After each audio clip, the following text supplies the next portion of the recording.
and then I turn to another student and I report her information. That's all. It's called a three-step interview. It's great for listening practice, writing practice, and dictation skills. Three-step interview.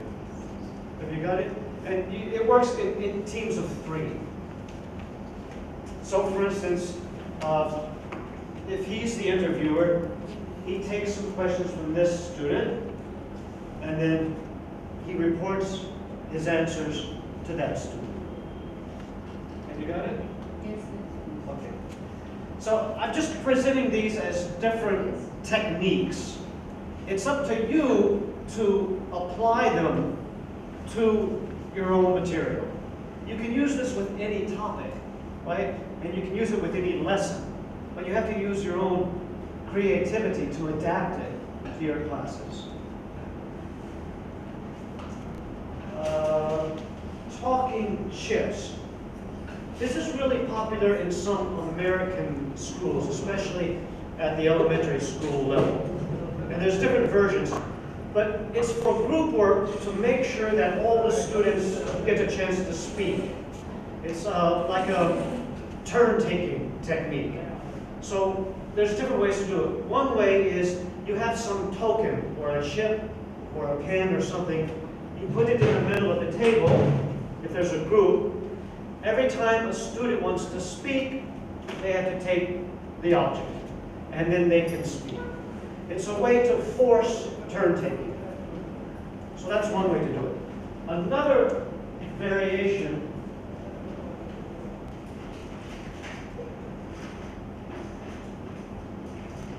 each student has a pen, right?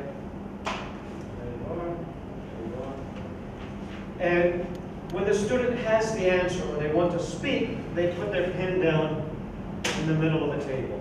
And then they cannot speak again. And then when another student wants to speak, he puts his pen down. And then after all the students have put their pen down, then they have to take them up and they can repeat it. Is that somewhat clear? Yes.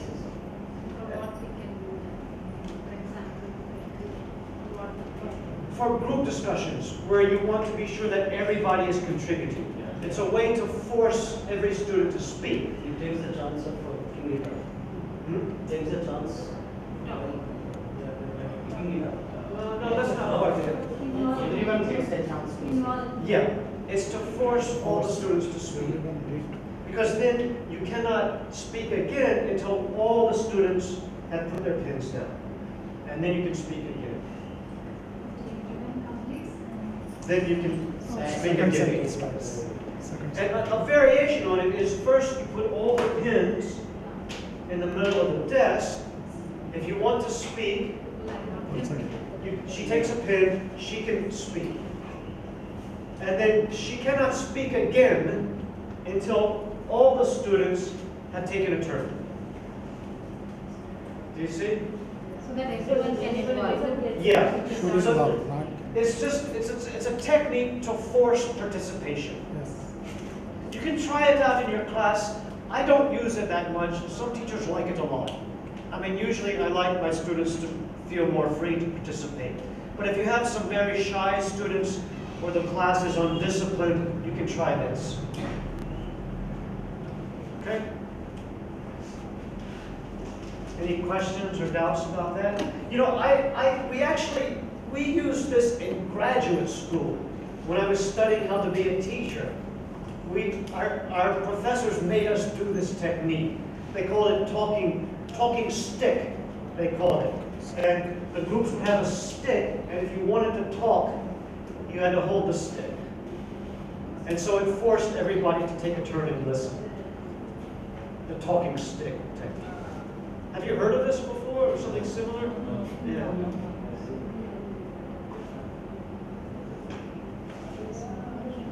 Okay, this one I think you know. Toss a question. Have we done that? Yeah. We do it with the balls, right? So this is great because it randomizes the checking. Not only that, it keeps everyone alert. Yes, yes. Because you don't know if the ball will come to you. So all the students must be ready to answer. And the teacher can toss the ball, and then the students toss the ball to each other to choose the answers. Because think about in the traditional classroom, if I'm a teacher in a traditional classroom, and I give the question, who answers in the traditional classroom? Who? Only the bright student. The three brightest students always give the answer, right? But if you randomize the checking, then this makes all the students more alert. We've done it also to check after pair work or group work, so you can also do it that way. They do pair work, and then you check with the ball toss. Or they do group work, and then you can check with the ball toss. Okay? Any questions or doubts about that? If you have 100 students, it's a little difficult. If you're working in the JKC with 40 students, I think you can do it. For me? Yes, ma'am. This I have done it in my class. I bring my students to the playground. First we don't have classrooms. The class we take the classrooms in the hand.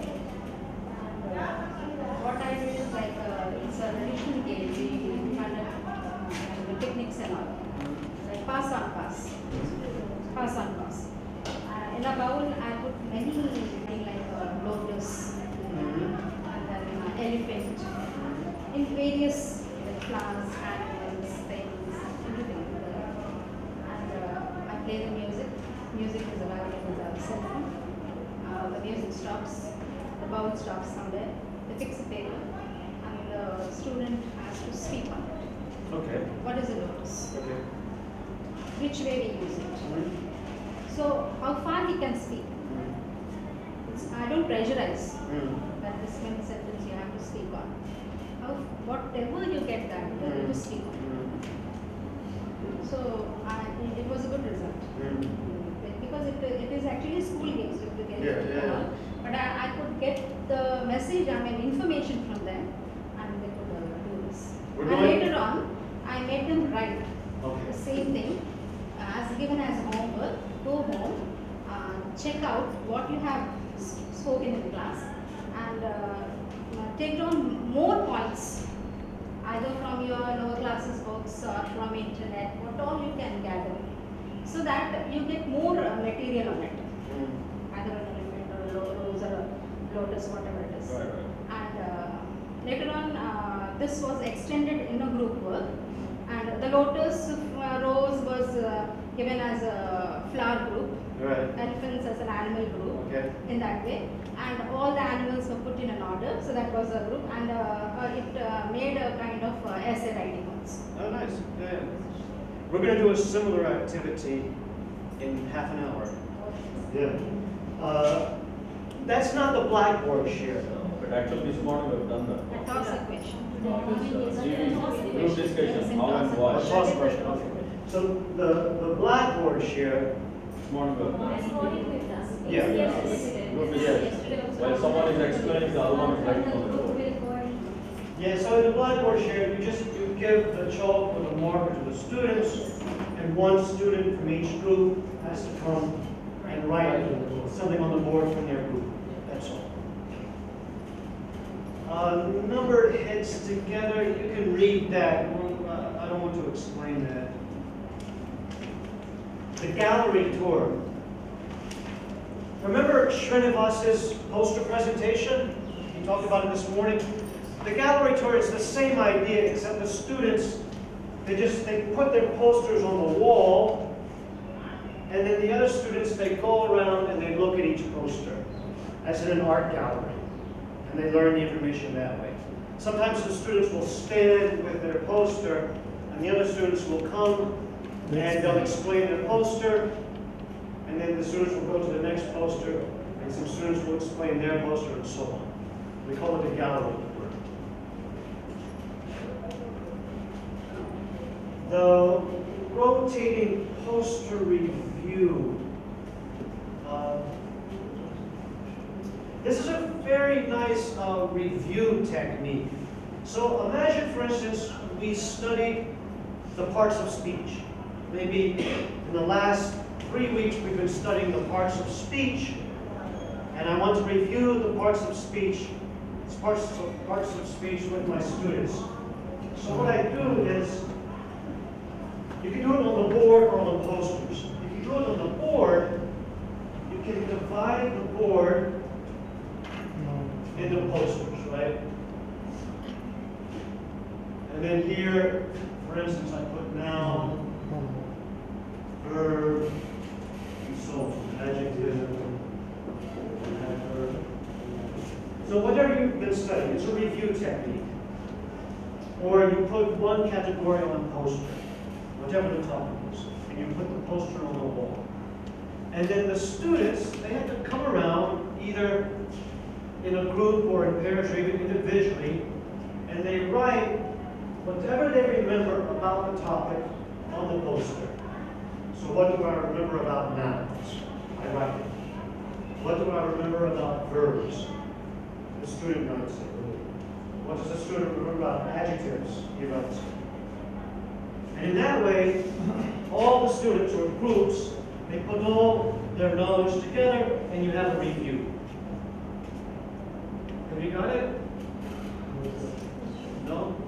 No? Are they asked for the examples or examples? No. So you're doing it to review information. It's a review technique. So imagine in your class if you taught parts of speech. Just imagine. And I want to review the parts of speech. And I don't want to just lecture. I want to take from the students what they know. Yes. So I put the poster on the wall. Each poster has one part of speech. Now, I give pins to the students. They come and they write what they remember about the topic. What is a noun? What's an example of a noun? How is it used? And so on. Everything they remember. And then they go to the next poster. Noun. Verb. And they write what they remember. And like that, you're taking all the students' knowledge and putting it together on the posters. And they can review by sharing knowledge on the poster. Okay? Try it. If you don't have posters, you can use the board like that. You can do it as running, yeah, as a race. Or each group has to come and write one thing for each topic for review. We do one more thing. Just ask the students to prepare a presentation of whatever which we have already briefed on. Like nouns, for example. No, just on some topic. Yeah. They're right. Yes. And the arrangement should be in such a way that there are nouns in it. Oh, okay. There are pronouns in it. There are adjectives in it. And there are verbs and adverbs in it. Right. And it's going to be group work. And then put the posters. It's going to be a presentation of some topic. Okay, which they have already done on. Now, after having been taught the parts of speech, what they're going to do is they'll just check into each of the posters and see where is it now, where is it now. All right. Right on the board. Right.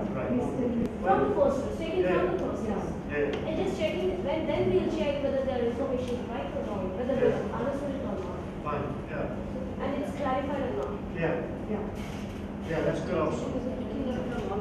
Already done. Yeah. And then finally, this one. You know this one. So I tell you step by step how to do it.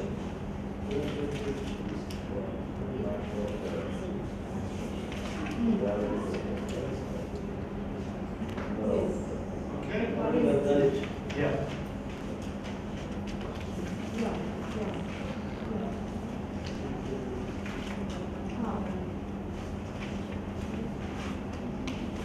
Also, in your handbook, you'll find a lot of information about the job fair.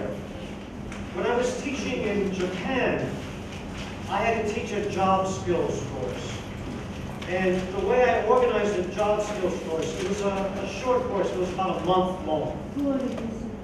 And I said, students, at the end of the course, we're going to have a job fair. Like, you do it like with mock interviews, right? So everything in the 1 month, we organized to prepare them for this mock job fair. And you'll see all the materials that I used in Japan there. And the description of the different parts. What she says? So you divide the class into candidates and employers. And then the candidates have to prepare their CVs or their resumes and get ready for the interview. The employers, they have to invent a company, give a name to the company, and say what job openings they have. You see? And then for the job fair, the job companies, they sit at tables around the room, and the employees have to go from company to company and do an interview. Yeah, they have to carry, because we've been studying it for 1 month in my class. So they all have a CV. They all have the resume in their hand. And so imagine this is a table, and there's an imaginary company. Some other students, they've invented a company, and they give a name to that company.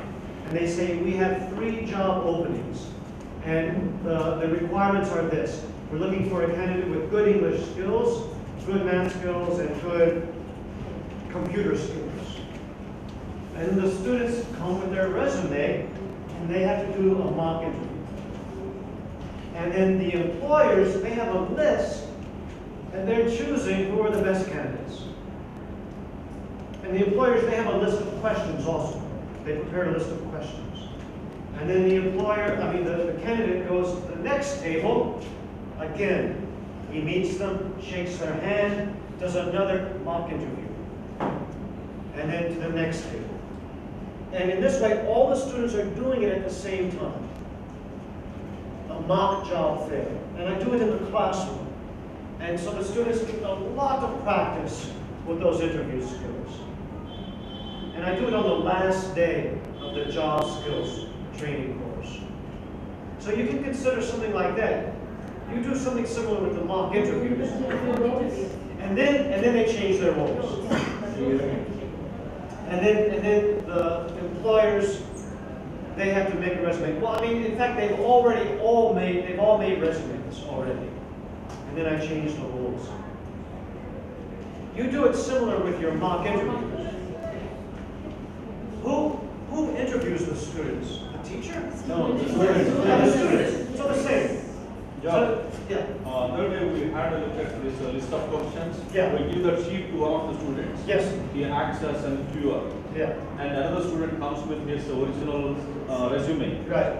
And he gives it to the interviewer. Yeah. And basing on that, and he also keeps the sheet beside that. Good. And he asks questions. That's how you do it already? Yes. So very similar. Yeah, it's the same idea. Same idea. The only difference is I ask the students to invent a company. And then the students have to describe the job openings that they have. And then at the end, each company comes up and they announce who they chose for the job. Like that. That's it.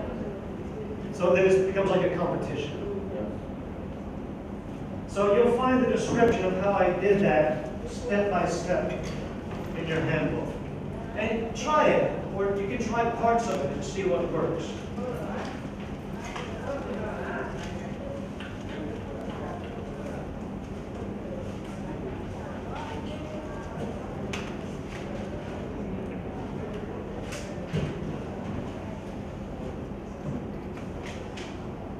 Okay, lesson planning, I'm going to have to leave that for you to look at home, because I want to do some wrap-up activities with you.